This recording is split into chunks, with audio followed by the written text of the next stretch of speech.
Alhamdulillahirabbil alamin wa bihi nasta'in ala umuri dunya waddin wala haula wala quwwata illa billahil alil azim. Asyhadu an la ilaha illallah wa asyhadu anna Muhammadar Rasulullah. Allahumma shalli wa sallim wa barik ala sayyidina wa maulana Muhammadin wa ala alihi wa ashabihi ajmain. Rabbi shrah li sadri wa yassir li amri wahlul 'uqdatam min lisani yafqahu qawli. Rabbana hab lana isti'dadan kamilan liqabuli faidikal aqdas. Ya Allah ya Rabb, anugerahkan kami di kesempatan yang penuh keberkahan ini, lurusnya niat kami, terbukanya pikiran kami, longgarnya dada kami, lembutnya jiwa kami dan beningnya hati kami, agar Engkau anugerahkan kami hari ini kesempatan untuk menerima sebanyak mungkin cahayamu, hidayahmu dan ilmumu. Amin, amin ya rabbal alamin. Amma ba'd. Yang saya hormati, yang saya muliakan, saudara-saudaraku, para tamu Allah, para pejuang subuh Masjid Nurul Hidayah dan para pemirsa Kafnun Channel. Alhamdulillah, pada kesempatan kali ini Allah masih izinkan kita, mudahkan langkah kita untuk menghadiri majelis ilmu, majelis yang sangat dibanggakan oleh Allah di hadapan para kekasihnya, majelis yang sangat dicintai Rasulullah. Bahkan Rasulullah menjanjikan barang siapa menghadiri majelis ilmu, Allah limpahkan sakinah, ketenangan, Allah limpahi rahmat, dan kemudian Allah kirimkan para malaikat untuk mendampingi, membersamai kita, dan insya Allah mereka juga akan mengaminkan segala hajat dan doa-doa kita. Amin, amin ya rabbal alamin. Saudara-saudaraku, hari ini tanggal 13 Sya'ban kalau tidak salah, berarti besok tanggal 14 malam harinya, besok semua memperingati malam nisfu Sya'ban. Oleh karenanya pada kesempatan kali ini kita akan belajar bersama tentang madza fi Sya'ban, apa yang ada di dalam bulan Sya'ban. Bahkan Syekh Muhammad Al-Maliki, seorang ulama besar di Mekah sana, itu nulis buku khusus tentang madza fi Sya'ban, apa yang terjadi, keutamaannya, apa makna Sya'ban, fadilahnya, dan apa yang kita bisa lakukan di bulan Sya'ban. Bulan Sya'ban itu bulan ke-8 dalam kalender Hijriah. Kata Sya'ban sendiri itu ada yang mengatakan berasal dari kata syi'ab. Syi'ab itu maknanya jalan di atas gunung. Artinya apa? Ini untuk memberikan kita sebuah pemahaman bahwa bulan Sya'ban itu bulan menyongsong bulan suci Ramadan. Kenapa disebut jalan di atas gunung? Karena diterangkan bahwa bulan Sya'ban adalah momentum. Momentum apa? Momentum kita untuk menapaki jalan kebaikan, sekaligus kita isti'dad, sekaligus kita mempersiapkan diri untuk menyambut bulan yang paling agung di antara 12 bulan, yaitu bulan ke-9, yaitu bulan suci Ramadan.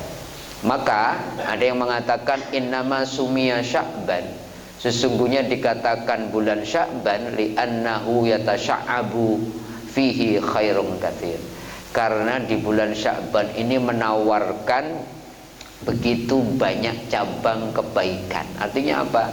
Artinya di bulan Sya'ban itu sebenarnya momentum kita untuk apa? Melakukan banyak amal soleh dan kebaikan.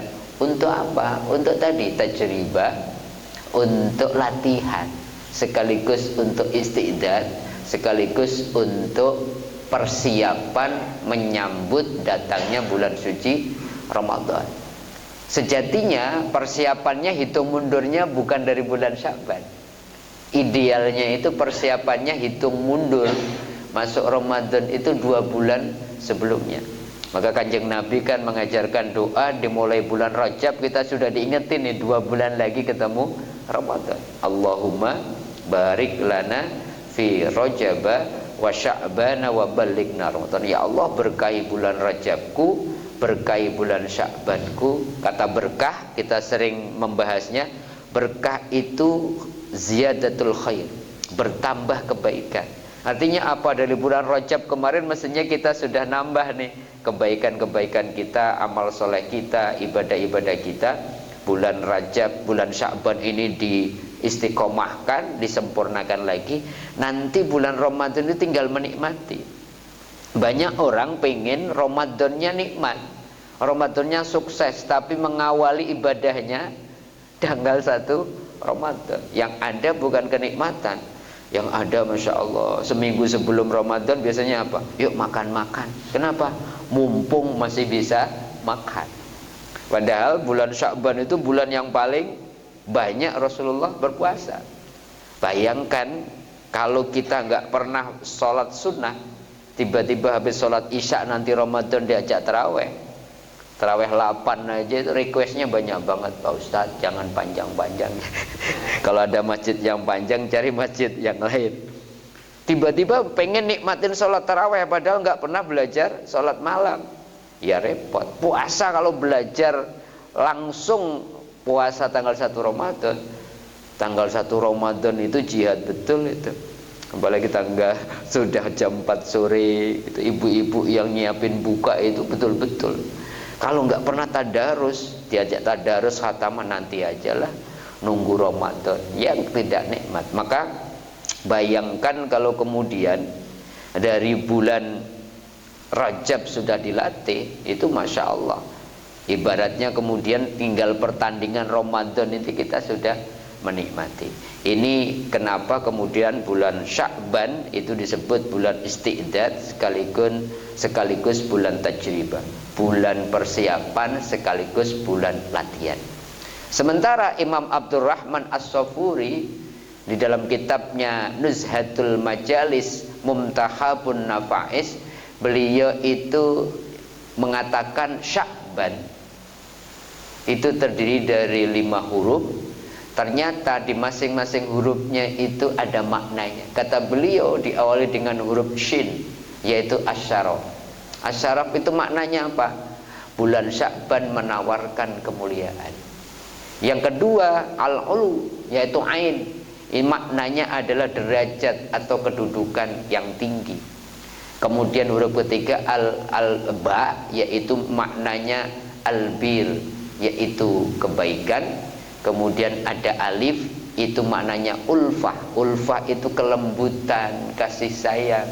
Dan ada nun yang kedua, yaitu nur, yaitu cahaya. Artinya apa? Barang siapa bisa mengisi bulan Sya'ban dengan ibadah-ibadah terbaik, dia akan dimuliakan oleh Allah, diangkat derajatnya, dia akan ditambah kebaikan-kebaikan dalam kehidupan mereka, dan Allah akan anugerahkan kasih sayang, kelembutan kepada orang tersebut, dan insya Allah dia akan ditambah oleh Allah cahayanya. Kalau orang sudah dapat cahaya Allah, paling tidak dia bisa membedakan mana yang hak, mana yang batil. Dia bisa sirotol mustaqim. Tetapi yang luar biasa, kalau orang sudah bercahaya, dia tidak saja bisa mencahayai dirinya, tapi bisa mencahayai keluarganya dan mencahayai orang-orang di sekitarnya. Maka Masya Allah, sesungguhnya bulan Sya'ban itu istimewa. Sayangnya Rasulullah mengatakan dzalika syahrun yaghfulun nas. Sayangnya bulan Sya'ban yang begitu banyak fadilah dan keutamaan ini banyak dilupakan oleh manusia. Kenapa bulan Sya'ban dilupakan oleh banyak manusia? Karena kata Rasulullah, dzalika syahrun yaghfulun nas anhu. Kenapa? Baina Rajab wa Ramadan. Karena bulan Sya'ban itu diapit 2 bulan yang cukup populer.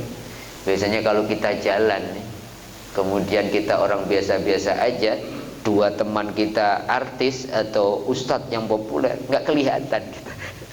Kenapa? bulan Sya'ban itu diapit sebelumnya bulan Rajab. Di dalam bulan Rajab ada 27 Rajab, peristiwa Isra Mi'raj. Bahkan saking populernya Isra Mi'raj, sudah bulan Sya'ban itu masih banyak tuh spanduk memperingati Isra dan Mi'raj. Kemarin masih ada di Palem Semi di Tangerang, saya diundang memperingati Isra Mi'raj. Dan masih nanti menjelang Ramadan itu masih ada peringatan Isra Mi'raj. Padahal apa? Sudah bulan Sya'ban. Sehingga orang lupa nih menghidupkan Sya'bannya. Belum lagi setelah Sya'ban ada bulan Ramadan. Sekarang bulan Sya'ban yang dipikirin apa sudah? Ramadan. Mikirinnya mikir yang bukan, kalau mikirnya kemudian istiqdad, persiapan, enggak. Mikirnya mumpung bulan Ramadan belum datang, segala hal yang boleh, yang nanti enggak boleh dilakuin. Masya Allah, kalau udah seminggu sebelum Ramadan ada aja undangan makan. Kenapa? Mumpung bisa makan. Nanti teman kantor hari Minggu, temen sepedahan dari Senin, mumpung lo nanti siang nggak bisa lo minggu depan. Nanti RT juga ngundang makan-makan. Semuanya mengadakan tarhib. Tarhibnya itu makan-makan, bukan tarhibnya dalam konteks apa, menyambut bulan Ramadan dengan persiapan. Sayangnya kata Rasulullah, bulan Sya'ban yang begitu istimewa ini dilupakan banyak manusia karena diapit oleh 2 bulan yang cukup populer. Apa itu keistimewaan bulan Sya'ban yang sangat, kata Kanjeng Nabi, bahwa bulan ini dilupakan padahal banyak fadilah dan keutamaannya? Pertama, bulan Sya'ban itu kata Rasulullah adalah wa huwa syahrun turfa'u fihil a'mal ila rabbil alamin. Bulan ketika amal kita secara tahunan dilaporkan kepada Allah. Kapan? Besok. Besok malam nisfu Sya'ban itu digambarkan dalam hadis ini laporan raqib dan atid, catatan kebaikan maupun keburukan kita selama bulan Ramadan. Maka Rasulullah mengatakan, mengakhiri hadis itu, fa uhibbu ayyurfa amali wa ana shaim. Dan saya pengen ketika dilaporkan catatan tahunan saya, minimal catatan terakhirnya, halaman terakhirnya saya sedang berpuasa. Maka dianjurkan setiap bulan Sya'ban, terutama malam 15-nya malam nisfu Sya'ban, malamnya dihidupkan dengan amalan terbaik, besoknya kemudian berpuasa. Ini yang pertama. Oleh karenanya kita tahu betul bulan Sya'ban itu bulan yang Rasulullah, kata Sayyidah Aisyah radhiyallahu anha, Sayyidah Rasulullah radhiyallahu anha mengatakan, "Wa ma ra'aitu Rasulullah sallallahu alaihi wasallam istakmala siyaman syahri Ramadan wa ma ra'aitu aktsara siyaman minhu fi Sya'ban." Jadi kata Sayyidah Aisyah, saya tidak pernah melihat Rasulullah itu menyempurnakan puasa 1 bulan itu kecuali bulan Ramadan, dan saya tidak pernah lihat Rasulullah paling banyak puasa selain puasa wajib bulan Sya'ban.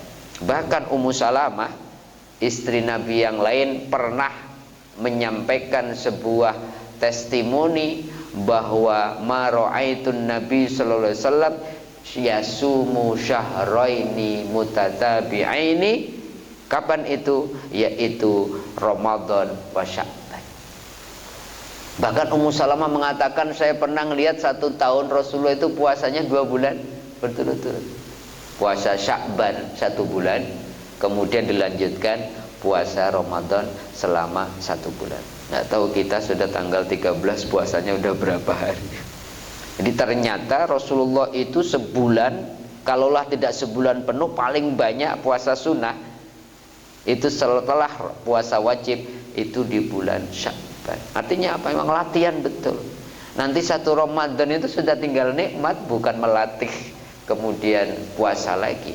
Ini yang pertama, bulan Sya'ban adalah istimewa karena di malam nisfu Sya'ban kemudian amal kita secara tahunan dilaporkan kepada Allah Subhanahu wa taala.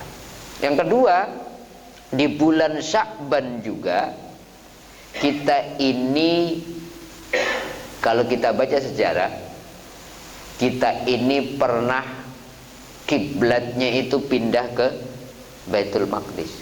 Bahkan enggak sebentar, 17 bulan. Sampai Rasulullah enggak enak setiap malam munajat sama ya Allah. Kenapa sih kemudian kiblatnya harus dipindah dari Baitullah ke Baitul Maqdis? Kenapa Rasulullah sampai bermunajat sedih? Karena orang-orang yang Yahudi dan Nasrani selalu ngeledek sama umat Islam. Katanya Islam agama sempurna, kiblatnya aja sama dengan kita. Sampai Rasulullah betul-betul, ya Allah, bagaimana saya meyakinkan umatku yang mu'alaf, yang baru masuk Islam ini, kalau diledek terus kok kiblatnya sama. Baru kemudian di bulan Sya'ban tahun kedua Hijriah turunlah surat Al-Baqarah ayat 144. Ternyata turunnya di bulan Sya'ban. Qad nara taqalluba wajhika fis sama'i falawanniyannaka qiblatan tardoha fawalli wajhaka syatral masjidil haram. Hati Rasulullah gundah gulana, mikirin kapan kiblatnya kemudian balik lagi ke Baitullah di Masjidil Haram. Maka di bulan Sya'ban tahun kedua Hijriah Allah mengizinkan, mengijabah munajat dan keluh kesah Rasulullah, dibalikin lagi kiblatnya ke Baitullah. Makanya kalau kita haji, kalau kita umroh, biasanya city tournya setelah pertama Masjid Kuba, masjid yang pertama kali dibangun oleh Rasulullah ketika masuk kota Yasrib yang diganti dengan kota Madinah, biasanya kita tidak ketinggalan salat apa? Di Masjid Kiblatain, masjid dua kiblat. Di tempat itulah, di masjid itulah Rasulullah pernah berkiblat menghadap Baitul Maqdis, dan di tempat itulah Rasulullah pertama kali kembali kiblatnya ke Baitullah di Mekah atau di Masjidil Haram. Dan itu ternyata adanya di malam Selasa, malam nisfu Sya'ban, waktu itu tahun kedua Hijriah. Yang ketiga, ternyata surat Al-Ahzab 56 yang kita hafal semua, innallaha wa malaikatahu yusalluna 'alan nabi ya ayyuhalladzina amanu sallu 'alaihi wa sallimu taslima, perintah sholawat. Itu ternyata kata Sayyid Muhammad bin Abbas Al-Maliki dalam kitabnya Madha fi Sya'ban, diyakini turunnya pada bulan Sya'ban. Ibnu Hajar Al-Asqalani mengutip pendapat Abi Dzar Al-Harawi juga mengatakan sependapat dengan itu. Ternyata memang bulan Sya'ban ini istimewa, banyak peristiwa-peristiwa besar. Maka dianjurkan setiap bulan Sya'ban, karena turun ayat 56 surat Al-Ahzab, kita diperbanyak baca sholawatnya. Tidak berarti di bulan lain nggak baca sholawat. Tadi bulan Sya'ban ini untuk memperingati turunnya perintah bersolawat, kita diingatkan, dianjurkan untuk menambah kuantitas sekaligus kualitas sholawat kita. Yang keempat, ternyata perintah puasa surat Al-Baqarah ayat 183 itu diyakini oleh Imam Abu Zakaria An-Nawawi dalam kitab Al-Majmu'nya, syarah muhadzabnya, itu turun pada bulan Sya'ban. Jadi Rasulullah itu berpuasa 9 kali, yaitu 9 tahun berturut-turut, berarti puasa Ramadan, dan ternyata perintahnya itu turun pada bulan Sya'ban. Dan yang kelima, ini yang paling istimewa, yang ditunggu-tunggu di bulan Sya'ban itu adalah pertengahannya, yang kita kenal dengan malam nisfu Sya'ban. Nggak tahu di Masjid Nurul Hidayah selalu ngadain nggak? Menghidupkan malam-malam nisfu Sya'ban. Karena apa perintahnya? Idza kanat lailatun nisfi min Sya'ban, ketika datang malam nisfu Sya'ban, perintah Kanjeng Nabi dalam riwayat Ibnu Majah, faqumu lailaha, maka hidupkan malamnya. Menghidupkan berarti apa? Mengurangi tidur, kemudian memperbanyak baca Quran, bahkan di beberapa tempat kemudian sholat dulu, habis sholat maghrib biasanya mengadakan nisfu Sya'ban, sholat 2 rakaat nisfu Sya'ban. Di sini baca apa Ustaz Rahmat? Yasin 3 kali gitu ya. Yasin pertama untuk iman dan Islam, yang kedua untuk rezeki yang halal barokah, kemudian yang ketiga agar apa? Agar istiqomah dan husnul khatimah. Nah, biasanya dibaca, kemudian baca istighfar 70 kali, baca sholawat, dan diakhiri dengan doa nisfu Sya'ban. Biasanya isaknya agak telat itu, karena baca yasinnya tergantung nih, mau cepat mau lambat. Kalau agak lambat biasanya selesai itu setengah, sekarang isaknya jam berapa ya, setengah 8-an lah ya. Ini biasanya sampai jam 8 gitu. Dan di masjid di kompleks saya juga mengadakan itu. Kata Rasulullah apa? Faqumu lailaha, hidupkan malam-malam nisfu Sya'ban, dan wasumu naumaha, dan berpuasalah harinya atau siangnya. Berarti tanggal 15, kalau nggak bisa puasa Sya'bannya sebulan atau hampir sebulan kayak Rasulullah, minimal malam nisfu Sya'ban, besok malam Selasa kita hidupkan. Kalau di masjid ini ada, hadiri itu, dan besoknya kemudian kata Rasulullah berpuasa. Kenapa diperintahkan untuk menghidupkan malam-malam nisfu Sya'ban? Fa innallaha tabaraka wa ta'ala, sesungguhnya Allah yang maha memberikan keberkahan dan maha tinggi, yang zilu fiha li ghurubi syamsi, digambarkan di malam nisfu Sya'ban ini Allah turun mulai ketika terbenam matahari ila sama'id dunia, ke langit dunia. Kenapa istimewa? Biasanya hadisnya Allah itu turun ke langit dunia kalau di malam yang lain kapan? Di sepertiga malam. Maka kita disuruh menghidupkan tahajud itu di sepertiga malam, karena di saat itu Allah turun ke langit dunia. Tetapi khusus malam nisfu Sya'ban, Allah turun ke langit dunia diawali dari mulai terbenam matahari, dari maghrib, karena sudah masuk tanggal 15. Dan apa yang dilakukan? Fayaqulu, Allah turun ke langit dunia dan kemudian Allah berfirman, ala min mustaghfirin, barang siapa di malam nisfu Sya'ban menghidupkan dengan ibadah dan mereka kemudian memohon ampun kepada Allah, fa'aghfirulah, kata Allah saya akan ampuni dia. Ala min mustarzikin, barang siapa malam nisfu Sya'ban minta rezeki, maka yasinnya baca minta rezeki juga setelah yasin kedua, aku akan berikan rezeki. Barang siapa meminta kemudian kesehatan, fa'if, maka aku juga akan berikan sesuai dengan permintaannya. Bahkan ayat hadis itu dikatakan ala kada, ala kada. Artinya apa? Apapun yang diminta di malam nisfu Sya'ban itu Allah akan kabulkan hatta yattali'a al-fajr, sampai terbit fajar. Jadi waktunya lama, dari maghrib sampai menjelang subuh kita boleh menghidupkannya. Jadi kalau ada kegiatan, ada kesibukan, nggak bisa ikut di masjid baca yasin 3 kali, tidak berarti habis isya nggak boleh.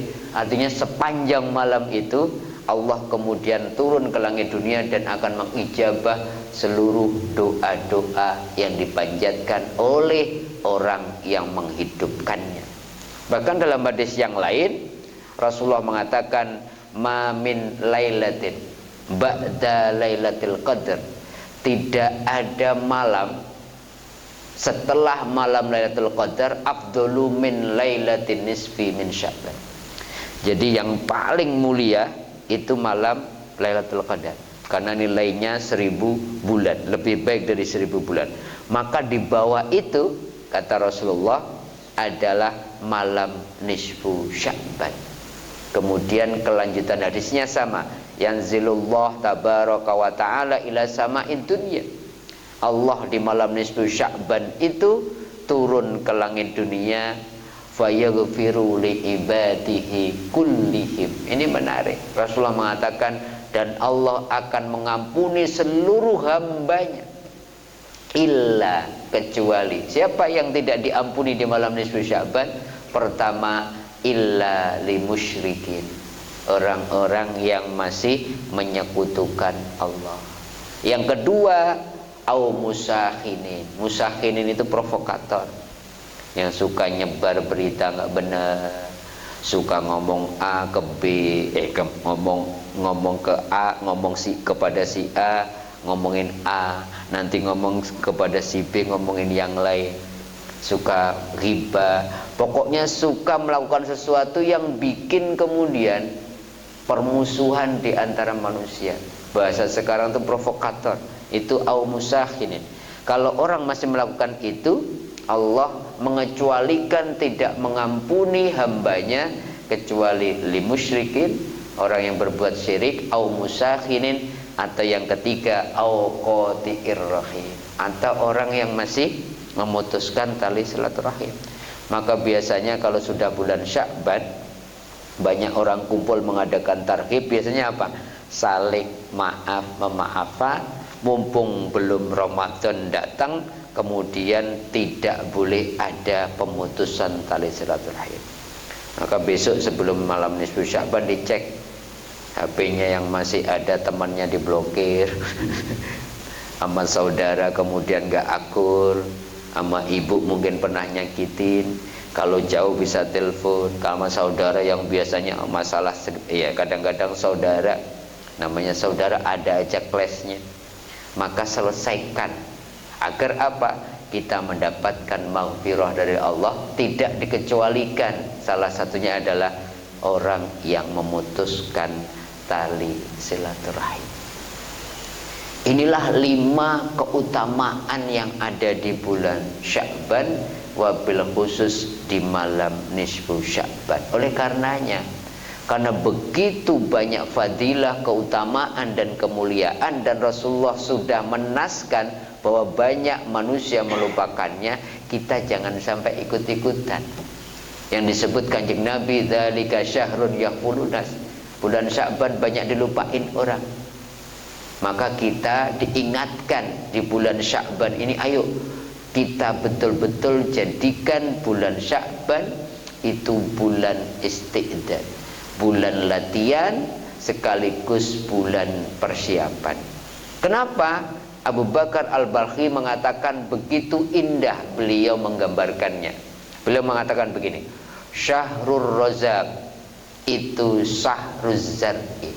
Bulan Rajab beliau menggambarkan seperti bulan saatnya kita mulai menanam.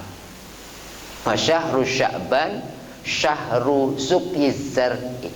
Dan bulan Sya'ban sekarang ini saatnya apa yang sudah kita tanam dari bulan Rajab itu kita sirami, kita pupuk sehingga semakin besar. Dan wa syahru Ramadan syahru hasadiz zar'i. Di bulan Ramadan, kata Abu Bakar Al-Balkhi, saatnya kita memanen buah dari yang sudah kita tanam dari bulan Rajab, kita sirami dan kita pupuk di bulan Sya'ban.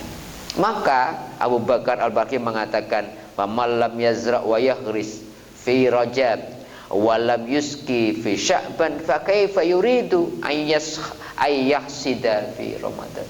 Maka kata Abu Bakar Al-Balkhi, bagaimana mungkin orang yang enggak pernah nanam di bulan Rajab, enggak pernah menyirami di bulan Sya'ban, pengen memanen sesuatu yang nggak pernah ditanam, nggak pernah disirami, kok pengen tiba-tiba Ramadannya khusyuk, tiba-tiba dapat Lailatul Qadar, tiba-tiba tadarusnya nikmat, tiba-tiba sholat tarawehnya nyarinya yang 20 di mana ya.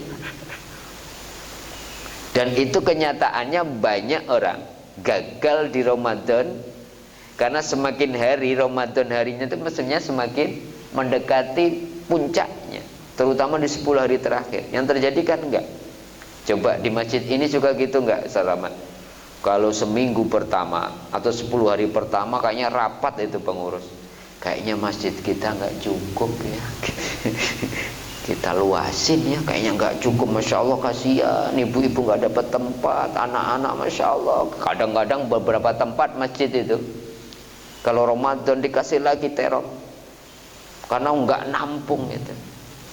Sudah mulai 10 hari kedua pengurusnya enggak, kayaknya ya belum perlu. 10 hari terakhir mestinya semifinal dan final nguber Lailatul Qadar, tarawihnya pindah ke bandara, tarawihnya pindah ke stasiun, tarawihnya pindah ke Tanah Abang. Apalagi kemudian mal-malnya itu gerbangnya dikasih masjid lagi, gerbang masjid. Seakan-akan tuh Masya Allah tarawihnya khusyuk betul, khusyuk dari toko yang satu ke toko yang lain. Udah sibuk mudik, sibuk sibuk padahal apa? Saatnya itu kita mendapatkan titik terakhir, itqu minan nar, dapat Lailatul Qadar. Kenapa kemudian tenaganya habis? Karena diawali latihannya dari tanggal 1 Ramadan. Beda lagi kata Abu Bakar Al-Baqi kalau kita nanamnya dari bulan Rajab, kemudian disirami di bulan Sya'ban, Ramadan itu nikmat betul. Makanya banyak orang digambarkan kalau akhir bulan Ramadan, Nabi, para sahabat, para tabi'in, apa yang dilakukan? Menangis sejadi-jadinya. Ya Allah, Ramadan mau pergi. Kita kalau ketinggalan Ramadan akhir, nangis apa senang? Alhamdulillah, yang dihitung berapa hari lagi. Ini kayaknya kemungkinan ini puasanya kemungkinan beda nih. Muhammadiyah kan sudah nentuin 18 ya. Nanti sidang isbatnya tanggal 17. Kalau nggak kelihatan bulannya, cuacanya kayak gini, dan kelihatannya derajatnya kurang dari 2 derajat ya kalau dihitung. Jadi kemungkinannya tanggal 19. Yang dicari pasti kalau puasa cari yang belakangan. Kalau lebarannya yang dulu yang mana? Betapa memang kemudian ini jarang sekali kalau di akhir Ramadan itu sedih. Ya Allah, nggak ada lagi pintu surga dibuka lebar-lebar kata Rasulullah, nggak ada lagi pintu neraka ditutup, nggak ada lagi kemudian setan dibelenggu. Alhamdulillah, tinggal 2 hari lagi bisa makan lagi. Puasa masih tetap kajian ya Ustaz ya? Masih ya? Kapan lagi ya ada sarapannya? Sebulan nggak ada sarapan itu. Yang biasanya pagi terus latihan sarapan, terus warka'u ma'ar-raki'in. Itu Masya Allah banyak yang hilang, itu banyak orang senang. Padahal para ulama itu menangis, bersedih mau ditinggalkan bulan Ramadan. Maka kata Abu Bakar Al-Balqi, gak mungkin, mohon maaf, kita bisa menikmati kemudian Ramadan kalau nggak dilatih dari bulan Rajab. Kalau nggak sempat nanam, pokoknya sekarang bulan Sya'bannya kita tanam, kita sirami. Tinggal 2 minggu lagi. Itu masih diingetin lah, alhamdulillah. Tinju itu berapa satu ronde itu sekarang? Tinju nggak populer sih sekarang ya. Populernya UFC sih sekarang. UFC itu sekarang kalau hari biasa, yang nggak UFC itu tuh, yang nggak kejuaraan dunianya, itu paling 3 ronde kan, 1 ronde 5 menit. Latihannya berapa? Latihannya bisa 2 bulan, 3 bulan sebelumnya. Kalau peak seasonnya, pentingnya itu ya gak mungkin lah karena senang kemudian maraton tiba-tiba diajak maraton langsung 42 kilo sekian. Gak mungkin. Saya beberapa bulan yang lalu di komplek itu lagi demam sepeda. Saya bilang, saya nggak punya sepeda. Ustaz, kita pinjemin, saya punya sepeda. Apa yang terjadi? Udah nggak pernah sepedaan, diajak yang ahli sepeda, tiba-tiba belum 15 kilo. Kira-kira minggu depan diajak sepedaan lagi gimana? Kesannya gimana? Enggak. Ya nggak pernah sholat sunnah tiba-tiba diajak taraweh. Gimana taraweh di Istiqlal yang 20? Enggak. Gak usah jauh-jauh lah ke Istiqlal, di Fathullah, di Masjid Uin itu sekarang ada 2 gelombang dari dulu. Jadi kalau teman-teman mau nyobain, ada 2 gelombang. Gelombang pertama yang 8 witir itu full, dan selalu gelombang kedua adalah yang milih 20 plus 3 witir. Masih full, tinggal 1 shot, maksimal itu 2 shot. Di Istiqlal juga begitu, karena sampai jam 10-an 1 juz. Yang biasanya itu yang full yang ikut 8. Padahal dulu Nabi, kata Bunda Aisyah, tarawehnya itu 11 rakaat atau 13 rakaat dalam hadis yang lain. Kalau 11 rakaat berarti 8-3. Kalau 13 rakaat diawali dengan 2 rakaat yang ringan. Yang ringan itu bisa sholat taubat atau bisa sholat mutlak. Yang ringan dulu, agar apa? Waktu taraweh itu nggak kaget. Kemudian Umar bin Khattab 20 rakaat. Orang-orang Madinah dulu berapa tarawehnya? 36 rakaat. Karena apa? Mereka nggak mau kalah sama orang Mekah. Kalau orang Mekah digambarkan kalau dapat 4 rakaat taraweh itu tawaf. Jadi mereka pahalanya gede. Untuk ngimbangin mereka 36 rakaat. Kemudian Abdurrahman Al-Aswadi itu 40 rakaat. Imam Ahmad bin Hambal digambarkan tidak terbatas. Kata Ibnu Rus dalam kitab Bidayatul Mujtahidnya, masalah bilangan rakaat ini afdoliyah saja. Afdoliyah dalam arti masing-masing silahkan sesuai dengan kemampuan. Ini setiap Ramadan datang kan viral kan di Jawa Timur, 20 rakaat plus 3 tapi 7 menit selesai.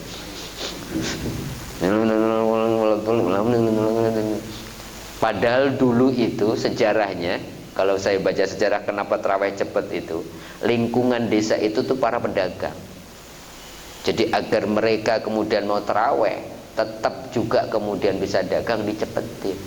Sekarang desa itu pedagangnya tinggal sedikit, tetapi cepatnya masih terus. Lah maunya kita ini 20 tapi seperti 8.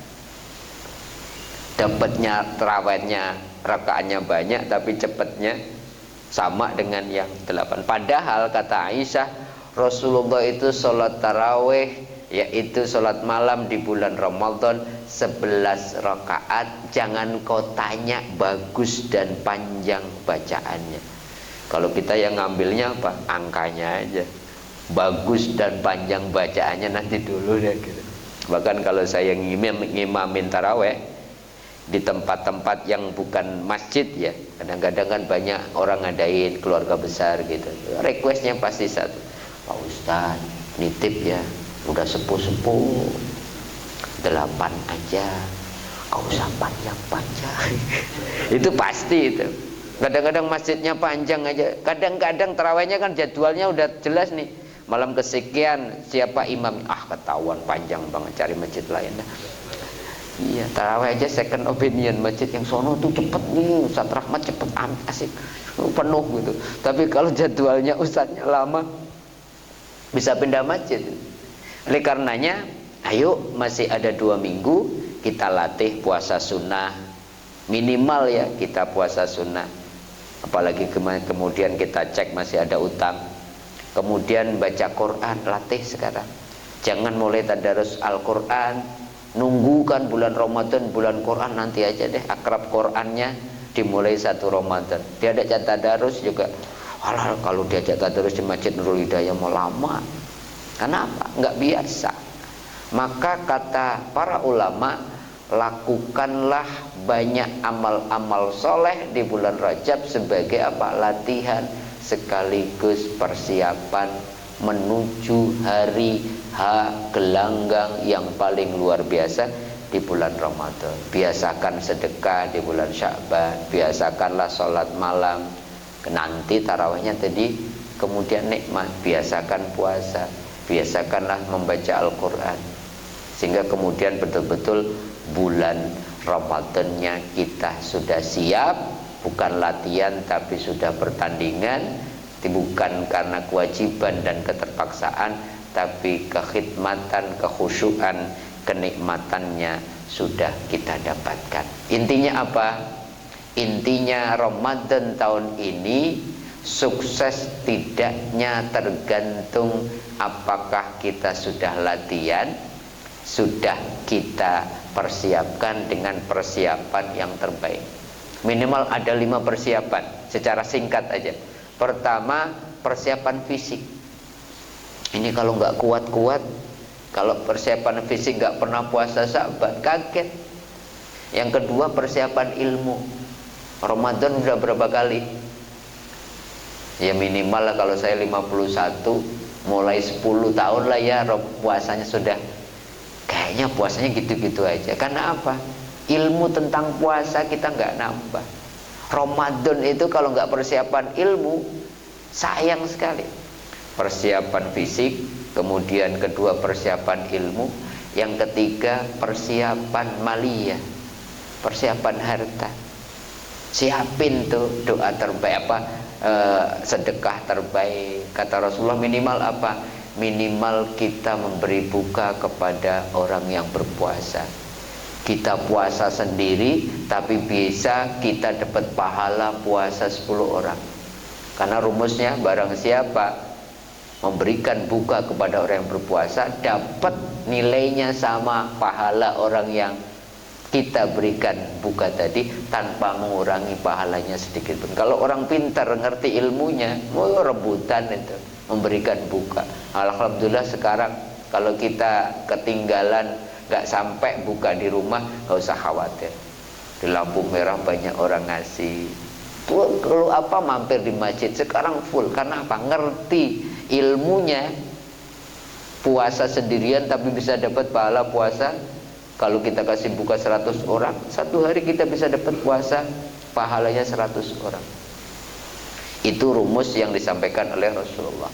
Yang tidak kalah penting selain persiapan fisik, persiapan ilmu, persiapan harta, persiapan rohani. Persiapan rohani berarti apa? Yuk kita bersihkan hati, ya, rasa dendam, rasa ria, rasa marah, segala penyakit hati pelan-pelan kita coba kikis, kita coba kurangi. Kalau diawali dari bulan Rajab itu progresnya pasti keren. Tapi karena seringkali orang lupa, persiapan rohaninya suka luput. Yang disiapin apa? Fisik. Masjidnya dicek. Masjid saya lagi ngecat ini. Makanan-makanannya disiapin. Timun suri 11 bulan gak ada, tiba-tiba muncul. Kemana dia ya? Segala macam kolok yang biasanya gak ada, hilang. Kalau enggak indikatornya kebalik. Dan yang tidak kalah penting apa? Yang sering kita coba Ramadan tahun ini, persiapan program. Mulai hari ini di program bikin catatan Ramadan 1447 targetnya apa? Puasanya puasa yang kayak apa yang kita mau targetin. Sehingga nanti checklistnya ketahuan, evaluasinya. Tarawehnya harus full. Malam pertama tarawehnya full berjamaah. Kalau checklistnya enggak, silang, gagal. Tadarus Al-Quran targetnya harus punya target masing-masing. Ya Allah, izinkan saya 1447 khatam sekali. Berarti apa? Satu hari harus satu juz. Kalau sudah menjelang maghrib kok belum satu juznya kebaca, belum boleh di checklist. Nanti kita bisa nilai jujur, hari pertama gagal, dapat nilai 5. Nanti hari kedua dapat 6, alhamdulillah. Programnya apa lagi? Misalkan sedekah subuh, checklist. Atau baca Qur'annya bukan sekedar 1 juz, tetapi ya Allah saya pengen Ramadan tahun ini ngerti tafsir juz 30. Harus ada target, sehingga Ramadannya nanti jelas targetnya. Atau saya pengen tahu isi dari surat-surat populer, Yasin, Al-Waqi'ah, Al-Muluk, apalagi biasanya Al-Kahfi, Yasin, Al-Waqi'ah, Ar-Rahman, Al-Muluk, Al-Kahfi. 5 targetin. Pokoknya Ramadan ini saya ngerti. Kalau diajak baca Yasinan, diajak Tabarok, diajak Al-Muluk, apa Tabarok atau Al-Muluk sama, yaitu Waqi'ah, oh isinya itu. Tapi kalau nggak ada apa istiqdat persiapan program, nanti ditanya gimana Ramadannya, alhamdulillah. Khawatirnya nanti yang istimewa cuman bulannya, tapi kita tidak termasuk orang-orang yang dimuliakan. Karena apa? Tidak ada persiapan program, nggak ada checklistnya, mana yang sudah kita lakukan dan mana yang terlewat, sehingga hari berikutnya kita bisa perbaiki. Nanti Ramadan kita betul-betul kemudian bisa kita nilai secara objektif, Ramadan saya tahun ini nilainya berapa. Kita tahu progresnya lebih baik dari tahun yang lalu. Itu saya kira menjadi penting. Intinya apa? Kalau boleh disimpulkan, Ramadan Sya'ban adalah bulan istimewa, banyak keistimewaan dan kemuliaannya, tapi kata Rasulullah banyak dilupakan manusia. Padahal bulan Sya'ban adalah bulan menyambut bulan Ramadan. Mari kita isi bulan Sya'ban sebagai bulan persiapan sekaligus bulan latihan. Allahumma salimna ila Ramadan wa sallim lana Ramadan wa tasallamhu minna mutaqabbala. Mudah-mudahan Allah izinkan kita semua untuk ketemu bulan Ramadan. Mudah-mudahan bulan Ramadan berkenan menyambut kita sebagai tamunya, dan semoga kita bisa persembahkan amal-amal terbaik nanti di bulan Ramadan. Amin. Amin ya rabbal alamin. Saya kira itu yang bisa saya sampaikan. Mudah-mudahan apa yang kita bicarakan, belajar bersama tentang bulan Sya'ban ini, Allah betul-betul izinkan kita untuk betul-betul memahaminya dengan benar, kemudian kita bisa amalkan, sehingga dalam 2 minggu ke depan kita betul-betul menanam, menyirami, dan melatih diri kita, sekaligus mempersiapkan, tidak hanya persiapan fisik, tapi persiapan ilmu, persiapan harta, persiapan rohani, sekaligus persiapan program untuk menyambut datangnya tamu istimewa, yaitu bulan suci Ramadan. Amin. Amin ya rabbal alamin. Kurang lebihnya mohon dibukakan pintu maaf. Wal afu minkum. Wassalamualaikum warahmatullahi wabarakatuh. Subhanaka Allahumma bihamdika asyhadu an la ilaha illa anta astaghfiruka wa atubu ilaik.